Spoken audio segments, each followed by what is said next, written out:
नमस्कार दोस्तों, मैं स्मित मिश्रा स्वागत करता हूं एक बार फिर से आप सभी का एमजेटी एजुकेशन में। ममता दीदी ने आखिरकार बम फोड़ दिया। ममता दीदी ने कह दिया है कि अब अगर अमित शाह हम पर कोई भी ऐसा एक्शन लेते हैं तो हम भी पेन ड्राइव रखे हुए हैं। एक ऐसा पेन ड्राइव जिसमें अमित शाह के खिलाफ यहाँ कच्चा चिट्ठा है। अमित शाह फंस जाएंगे पूरा का पूरा। तो अब देखना ये होगा कि गृह मंत्री के खिलाफ क्या ऐसा रखे हुए हैं इन्होंने, ममता दीदी ने, जिसकी धमकियां ये दे रही हैं। आपको पूरा मामला समझाऊंगा आज की वीडियो में कि अभी वर्तमान में सिचुएशन क्या चल रही है, ईडी की रेड क्यों पड़ी है पश्चिम बंगाल में, और अब ममता दीदी ने एक बड़ा पेनड्राइव वाला बम क्या फोड़ दिया है जिसमें ये कह रही हैं कि अमित शाह तक फंस जाएंगे। तो आप देखिए ये आर्टिकल आज के टाइम पर सारा कुछ जो है न्यूज़ सोर्सेज वगैरह में जो चीज़ है, न्यूज़ आर्टिकल्स वगैरह, ऑथेंटिक सोर्सेज वगैरह, उसके ज़रिए मैं बताऊंगा, कोई भी चीज़ अपने मन से नहीं बताऊंगा। तो आप पूरा वीडियो एंड तक देखना, ध्यान से देखना, बिल्कुल ट्रस्ट के साथ आप देख सकते हो, कोई चीज़ फर्जी यहाँ पर नहीं बताई जाएगी। हाँ, सब कुछ समेट करके अपने लहजे में आपको सब कुछ बताने का प्रयास करूंगा अपनी भाषा में, ठीक है। चलिए, तो मेरे पास भी अमित शाह की पेन ड्राइव है, ज़्यादा तंग किया तो खोल दूंगी पोल पट्टी, ये कहा है ममता दीदी ने। आप दैनिक भास्कर का भी आर्टिकल देख पाओगे, मेरे पास शाह के खिलाफ पेन ड्राइव यहाँ है, मुझे छेड़ोगे तो फिर मैं पोल पट्टी खोल दूंगी। ऐसी पोल पट्टी की बात ये कर रही हैं, ऐसे कौन से घोटाले की बात कर रही हैं, उसको जाने इससे पहले आपको ये समझना होगा कि ये विवाद है क्या। एक्चुअल में होता क्या है कि एक आईपीएसी नाम की संस्था है जो वर्तमान समय में ममता बनर्जी के इलेक्शन कैंपेनिंग का जिम्मा संभाले हुए है। मतलब उसका प्रमोशन, उसकी कैसे पीआर टीम का काम करना, मतलब आईटी सेल का पूरा पूरा काम वो आईपीएसी नाम की संस्था कर रही थी। अब उसी संस्था पर ईडी की रेड हो गई। इसके अलावा उसके जो चीफ हैं उनके घर पर रेड हो गई। अब ये रेड चल ही रही थी कि बीच में ममता बनर्जी खुद पहुंच गई। मतलब आप समझो कि एक बिल्डिंग में चल रही है रेड और मुख्यमंत्री खुद आ जाए और उसके बाद आने के बाद वो ईडी के कर्मचारियों की मोबाइल छीनने लगे, उनके कागजात छीनने लगे और विरोध प्रदर्शन करने लगे। तो सोचो आप कि कितना बड़ा घटना हो सकता है। तो यहाँ पर कुछ ऐसा ही देखने को मिला। कोलकाता में आईपीएसी ऑफिस और डायरेक्टर प्रतीक जैन के घर सहित 10 ठिकानों पर छापेमारी होती है। आईपीएसी ये टीएमसी के चुनावी प्रक्रियाओं को, चुनावी मैनेजमेंट करने का जिम्मा संभाली हुई है आज के टाइम पर।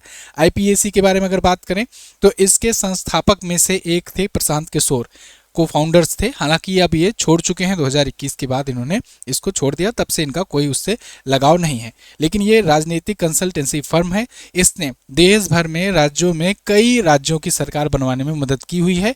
कई बड़े बड़े राज्यों में ये सरकारें बनवा चुकी है उनकी इलेक्शन कैंपेनिंग, पीआर मैनेजमेंट और आईटी सेल का काम करके। अभी वर्तमान में प्रतीक जैन जो हैं ये इसके चीफ हैं, अध्यक्ष हैं।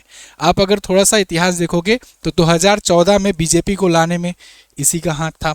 जो आप सुने होंगे ना, प्रशांत किशोर जो है काफ़ी ज़्यादा हेल्प किए थे मोदी को, मतलब ब्रांड मोदी बनाने में। ये उस टाइम पर इसी कंपनी का हिस्सा हुआ करते थे। 2024 में तृणमूल कांग्रेस को लाने में भी इन्हीं का काम था। इसके अलावा 2017 में पंजाब पार्टी हो या 2025 से 20 के बीच में यहाँ पर दिल्ली में आम आदमी पार्टी के साथ काम कर रहे थे। 2017 में उत्तर प्रदेश में कांग्रेस के साथ काम किए, बिहार में जेडीयू के साथ काम किए, 2015 में नीतीश कुमार को दोबारा लाए, 2024 से 19 तक ये आंध्र प्रदेश में काम किए वाईएसआर कांग्रेस पार्टी के साथ, 2021 में डीएमके के साथ काम किया।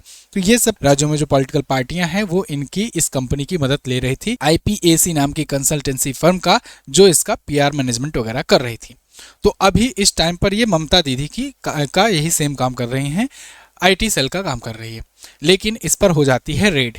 अब इस पर रेड होती है तो ममता दीदी का ये कहना है कि यहाँ पर रेड इसलिए की गई है जिससे हमारा जो स्ट्रेटजी है, चुनावी स्ट्रेटजी है, चुनावी रणनीति है, उसको बीजेपी चुराना चाहती है, जिससे पता चल जाए उनको कि हम लोग किस प्रकार से लड़ने जा रहे हैं, क्योंकि हम लोग स्ट्रेटजी बनाए होंगे। जबकि ईडी का ये कहना है कि भाई इस पर मनी लॉन्ड्रिंग के केस चल रहे हैं और हम लोग मनी लॉन्ड्रिंग का जांच कर रहे हैं, इसलिए यहाँ रेड मारे हुए हैं। अब रेड मार ही रहे थे कि अचानक से बीच में यहाँ ममता दीदी पहुंच गई, उनके समर्थक पहुंच गए, मीडिया की पूरी टीम पहुंच गई और यहाँ ईडी की रेड में बाधा आनी शुरू हो गई। ईडी का आरोप लगा जांच में बाधा दी जा रही है। ममता बनर्जी ने फाइल्स, लैपटॉप और फोन जैसे सबूत, जरूरी दस्तावेज ये ले लिए हैं और ले करके अपने गाड़ियों में भर लिए, मतलब छीन लिया गया ईडी के अधिकारियों के द्वारा। ईडी ये कह रही है कि इसको सीबीआई जांच को दे देना चाहिए, सीबीआई भी जांच होनी चाहिए। अब ईडी कह रही है तो फिर मतलब अब सीबीआई भी तो आना ही है ना भाई, चुनाव है तो सीबीआई भी अभी आएगा, अभी तो ईडी चल रहा है। ऐसे ही हुआ था और भी राज्यों में। खैर, बीजेपी का आरोप है कि ममता ने सबूत छिपाए हैं। कांग्रेस का सवाल है कि सिर्फ ईडी पर ही क्यों विरोध कर रहे हो, और भी चीज़ों पर करो। अधीर रंजन चौधरी ने कहा कि प्रवासी मजदूरों पर हमले जो हो रहे हैं उस मुद्दे पर टीएमसी क्यों चुप है। मतलब वहाँ पर उस पश्चिम बंगाल में कांग्रेस पार्टी भी ममता बनर्जी के खिलाफ हो जाती है ना। और इसके अलावा बीजेपी तो है ही खिलाफ। मतलब केंद्र की पुलिस और वहाँ की राज्य की पुलिस दोनों के बीच में कई बार टकराव, कई बार सरकार के बीच में ऐसा विरोधाभास उत्पन्न हो चुका है। आज की स्थिति ऐसी आ गई है कि वहाँ पर भी काफ़ी ज़्यादा प्रोटेस्ट चल रहा है। 2 घंटे तक दिल्ली में भी हुआ। दिल्ली में यहाँ तक कि 8 सांसदों को हिरासत में भी ले लिया गया, क्योंकि ये गृह मंत्रालय के बाहर प्रदर्शन कर रहे थे और पुलिस ने सांसदों को हिरासत में लिया है। कोलकाता में रैली चल रही थी टीएमसी के द्वारा, यहाँ पर हजारों लोग टीएमसी के समर्थक शामिल हुए, इकट्ठा हुए और वो यहाँ पर रैली कर रहे थे। इसके अलावा देश भर के तमाम जो अपोजिशन के लीडर्स हैं, रीजनल लीडर हो या नेशनल लेवल के लीडर हो, सब ने यहाँ पर इस जांच प्रक्रिया में यहाँ अपना अपना टिप्पणियाँ किया, मतलब सरकार के विरोध में अपनी अपनी बातें उठाई। अब देखो यहाँ पर होता क्या है कि ईडी जो है ये कोलकाता हाईकोर्ट में जाकर सीबीआई जांच की मांग कर लेता है कि इस पर सीबीआई जांच होनी चाहिए। यहाँ पर बहुत बड़ा मनी लॉन्ड्रिंग का केस है और यहाँ पर ऐसे पैसे जो हैं मनी लॉन्ड्रिंग के जरिए यहाँ पर हेरफेर किया जा रहा है।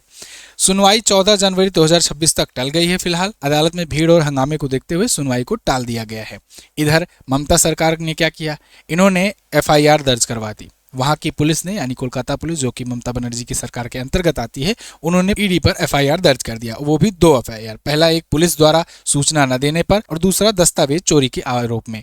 मतलब उनका ये कहना है कि हमारे जो डॉक्यूमेंट्स हैं, जो चुनावी रणनीति का हिस्सा है, जो हम लोग प्लानिंग कर रहे थे, स्ट्रेटेजी बना रहे थे कैसे चुनाव लड़ना है, उसको ईडी आकर के चुरा ले गई, ये जाकर के बीजेपी को दे देगी, ये इनका आरोप है। और इसलिए यहाँ पर चुराने के आरोप में भी, मतलब चोरी के आरोप में भी 2 एफआईआर दर्ज हुई है। अब ईडी की रेड जो है पेन ड्राइव तक पहुंच गई है। पेन ड्राइव वाला मामला क्या है, अब यहाँ पर ममता बनर्जी जो है खुल्ले में खुल्ला आकर के आज कह रही हैं कि एक तो बहुत बढ़िया डायलॉग बोली, अभी मुझे याद नहीं आ रहा है, ईडी को छूट खुद करते हैं लूट, ऐसा कुछ करके है। आप लोग कमेंट करके बताइएगा, अभी मैंने लास्ट टाइम पर भी आते आते सुना उसको, तो इन्होंने रिदम बना करके बढ़िया से बोला है। खैर, इसी बीच ममता बनर्जी ने ये एक बम फोड़ा कि हमारे पास भी एक पेन ड्राइव है और उस पेन ड्राइव में अमित शाह जी का नाम है कोयला घोटाले को लेकर के, कि कैसे कोयला घोटाले का सारा पैसा इन पर पहुंच रहा था, इनके पास तक पहुंच रहा था और एक लंबी चेन के अनुसार पहुंच रहा था। अब देखना ये होगा कि इस पेन ड्राइव में आगे क्या खुलासा होता है। ये तो वही जैसे एपस्टीन फाइल वाला टाइप का मामला हो गया कि हमारे पास भी कुछ ऐसा है, जैसे ये फाइल खुलेगी तो फिर भूचाल आ जाएगा, ऐसा टाइप का। खैर, इन्होंने ये कहा है कि ये कोयला घोटाले का, अभी इन्होंने थोड़ा सा हिंट दिया है कि कोयला घोटाला हुआ, वो पैसा जगन्नाथ सरकार के पास गया, फिर वहाँ से शुभेंदु अधिकारी के पास और फिर वहाँ से अमित शाह जी के पास पहुँचा है। हालांकि ये ममता दीदी का भी आरोप है। इन्होंने कहा है कि हमारे पास ऐसा पेन ड्राइव है, अगर मुझे छेड़ोगे तो मैं छोड़ूंगी नहीं। ये ऐसा अभी दावा कर रहे हैं, लेकिन जब तक कुछ चीज़ निकल करके ना आए तब तक हम लोग को किसी नतीजे पर पहुंचना नहीं चाहिए। खैर, इन्होंने दावा किया प्रवर्तन निदेशालय राजनीतिक प्रतिशोध का यहाँ बदला ले रही है और केंद्र जो है ये ईडी और सीबीआई का हर बार अपने चुनावी फायदे के लिए इस्तेमाल करती है। मतलब आप खुद सोच करके देखो, एक बार कोइंसिडेंस हो सकता है, 2 बार हो सकता है, 3 बार हो सकता है, बार बार जहाँ कहीं भी जिस भी राज्य में चुनाव होना होता है उसके जस्ट कुछ महीने पहले ही ऐसे ताबड़तोड़ रेड, ताबड़तोड़ चीज़। मतलब ये नहीं है कि वो लोग भ्रष्टाचार नहीं कर रहे होंगे या भ्रष्टाचार के बारे में पहले नहीं पता होगा। यहाँ पर ये ध्यान देने वाली बात है कि ऐसा भी तो हो सकता है कि 4 महीने पहले रेड पड़ गई होती या 4 महीने पहले ऐसा कुछ सबूत मिल गया होता। ईडी के पास रखा सब रहता है, लेकिन ये जब चुनाव एकदम बिल्कुल नज़दीक आ जाता है तभी वहाँ पर ऐसा क्यों करने जाता है, ये लोगों का सवाल है कि जब चुनाव नज़दीक आ जाता है तब ईडी की रेड, सीबीआई की रेड वगैरह वगैरह सब होना शुरू होता है, गिरफ्तारियां होने लगती है। फिर पता लगता है जब तक चुनाव चलता है तब तक गिरफ्तारी हो रही है और उसके बाद में सब बरी भी हो जाते हैं, बाहर भी आ जाते हैं। ऐसा क्या बात है कि मतलब सब हाई कोर्ट, न्यायालय जो भी रहता है वो दोषी भी पाने लगता है, अचानक से जेल भी भेज देता है। फिर जैसे ही चुनाव बीतता है फिर कुछ दिन बाद फिर वो छूट करके भी आ जाता है, फिर कोई दोष भी नहीं रह जाता है। आपने देखा ऐसे दिल्ली में बहुत सारे तमाम लीडर जो थे आम आदमी पार्टी के अचानक से जेल जाने लगे थे, अचानक से शराब घोटाला में इतना बड़ा बढ़ गया कि ऐसा लगा सब दोषी पाए जाने लगे लगातार, बैक टू बैक। सबको लगा हाँ यार वाकई में हुआ है। लेकिन जब वाकई में ऐसा हुआ है तो फिर बारी बारी सब लोग एक के बाद एक सब छूटने कैसे लगे। अब ये भी सोच का विषय, पता नहीं क्या ऐसा क्या कानून है, ऐसा क्या नियम है कि एक साथ बैक टू बैक सब छूट भी आए हैं। सब आज अपना राजनीतिक जीवन भी जी रहे हैं। हाँ, चुनाव नहीं जीत पाए वो बात अलग है। तो अब देखना ये होगा कि बंगाल में क्या हाल होता है। अभी 3-4 महीने पहले अगर कराए होते ऐसा कुछ, तो उसके बाद एसआईआर चला था, तो एसआईआर में जो कुछ हंगामा हुआ ही, तो उसमें हो सकता है वो मुद्दा दब जाता। लेकिन पहले एसआईआर में खूब हंगामा हुआ, उसके बाद अब इसके बाद फिर इसकी शुरुआत हुई, इसमें अब हंगामा शुरू हो गया है। लेकिन कुल मिलाकर के पश्चिम बंगाल की पॉलिटिक्स काफ़ी ज़्यादा गर्म हो गई है। अब ऐसे में आपका क्या सोचना है, आप कमेंट करके ज़रूर बताइएगा। क्या ऐसा कुछ खुलासा करेंगे ये पेन ड्राइव में, जिससे अमित शाह जी को, जो कि गृह मंत्री और सहकारिता मामलों के मंत्री हैं, इन तक कुछ आँच आएगी। हालांकि कोयला मंत्री नहीं है, ये भी ध्यान देना होगा, कोयला मंत्री नहीं है लेकिन गृह मंत्री तो हैं ही। तो फिलहाल जो भी आगे अपडेट आएगी मैं आपको बताऊंगा। कमेंट करके आप अपनी राय दीजिए, बिल्कुल खुले तरीके से, कोई दिक्कत नहीं है, अपनी आप राय देने के लिए सक्षम है। चैनल अगर पसंद आया है चैनल को सब्सक्राइब कीजिए, वीडियो को लाइक कीजिए, जिससे ऐसी वीडियो और आप तक पहुँचती रहे। इसके अलावा अगर आप किसी एग्जाम की तैयारी करते हैं तो लास्ट 6 मंथ की ई बुक और लास्ट 1 ईयर की ई बुक आई हुई है। आप इसके जरिए करंट अफेयर को बहुत ही सिस्टमेटिक ढंग से चैप्टर वाइज डिटेल कंटेंट के साथ आप प्राप्त कर सकते हैं, बहुत ही नॉमिनल कॉस्ट पर। मतलब आप समझो मात्र 49 में आपको 6 मंथ की ई बुक और मात्र 99 में आपको ईयरली ई बुक मिल रही है। ये ई बुक आपको हमारे MZT ऐप पर मिलेगी। आप देख सकते हो हर एक टॉपिक कवर कराया गया है, महोत्सव, मेले, आयोजन, सम्मेलन से लेकर के राष्ट्रीय घटनाएं, अंतर्राष्ट्रीय घटनाएं, खेल खिलाड़ी पुरस्कार, सम्मान, मतलब विज्ञान प्रौद्योगिकी सूचकांक रिपोर्ट, हर एक चीज़ यहाँ पर कवर कराया गया है, वो भी चैप्टर वाइज डिटेल कंटेंट के साथ। टेबल, चार्ट, इन्फोग्राफिक्स, मैप, राज्यवार घटनाएं, सारा कुछ यहाँ पर दिया गया है। साथ ही साथ प्रश्नोत्तर माध्यम में ऑप्शन, उनका डिटेल एक्सप्लेनेशन। कुल मिलाकर के ये नाम से ही ब्रह्मास्त्र मत समझो, वाकई में ब्रह्मास्त्र है। तो ये ई बुक आप हमारे एप्लीकेशन MZT ऐप से ले सकते हो। MZT app Google play store पर आपको मिल जाएगा और वहीं से जाकर बेस्ट ई बुक सेक्शन में मंथली की, 3 मंथ की, 6 मंथ की, ईयरली की कोई सा भी ई बुक आप सिलेक्ट करके अपने सुविधा अनुसार ले सकते हो। जिसको दिक्कत हो नीचे पेंट कमेंट चेक कीजिए या फिर डिस्क्रिप्शन चेक कीजिए, वहाँ पर व्हाट्सएप का नंबर दिया गया है। आप UPI के माध्यम से व्हाट्सएप के जरिए भी तुरंत ही ई बुक प्राप्त कर सकते हो। Thank you so much. अगली वीडियो में मिलेंगे। नमस्कार, जय हिंद, वंदे मातरम।